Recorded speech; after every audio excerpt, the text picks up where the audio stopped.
नमस्कार। जय भीम साथियों, दैनिक दस्तक पर आपका स्वागत है। मैं हूं आपका होस्ट जीपी गौतम। महाबोधि आंदोलन को तमाम राजनीतिक पार्टियों से अब समर्थन मिलने लगा है।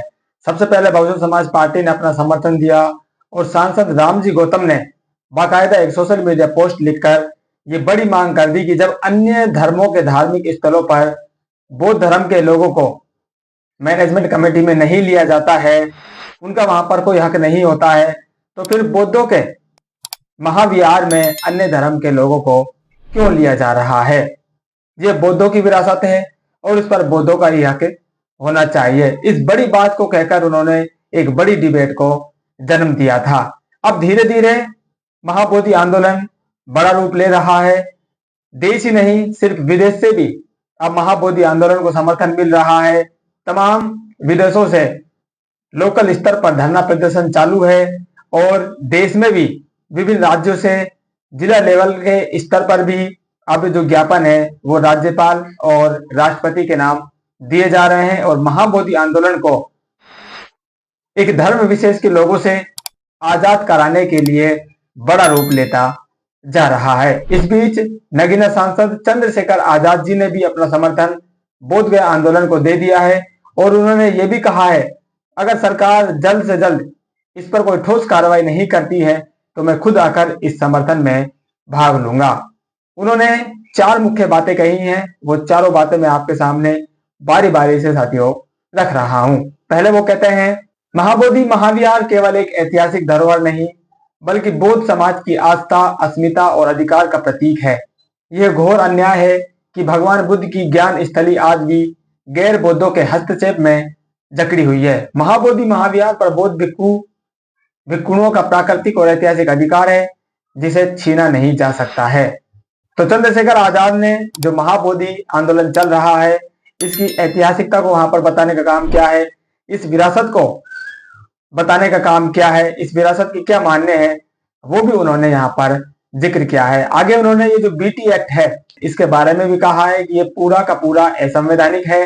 वो इस बारे में कहते हैं बीटी एक्ट 1949 इस अन्याय का आधार है जिसे तत्काल रद्द किया जाना चाहिए। यह कानून बौद्धों को उनके ही पवित्र स्थल पर अधिकार से वंचित करता है और गैर बौद्धों को प्रबंधन में बनाए रखता है। यह पूरी तरह से अनुचित और असंवैधानिक है।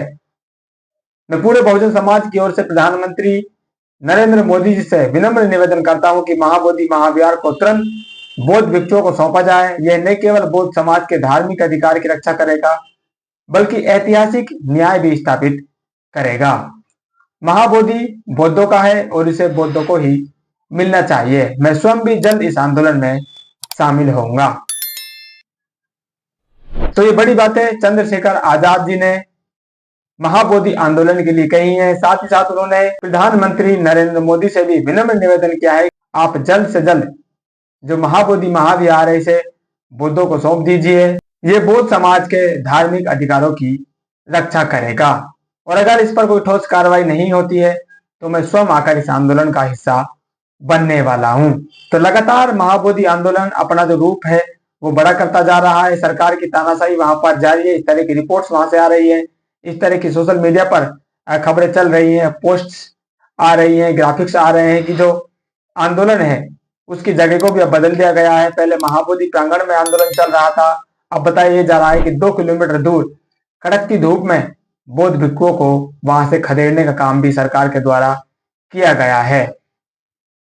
तो साथियों आप भी अगर महाबोधि आंदोलन का हिस्सा बनना चाहते हैं तो जो महाबोधि आंदोलन की खबरें आपके सामने आ रही हैं इनको अधिक से अधिक आप शेयर कीजिए ताकि जो आवाज है वो ज्यादा से ज्यादा जो आवाज है वो अधिक से अधिक लोगों तक पहुंचे और आपका जो और बौद्धों का जो आंदोलन है इसको मजबूती मिले। तो फिलहाल इस अपडेट में इतना ही, मिलते नई अपडेट में, तब तक के लिए जय भीम।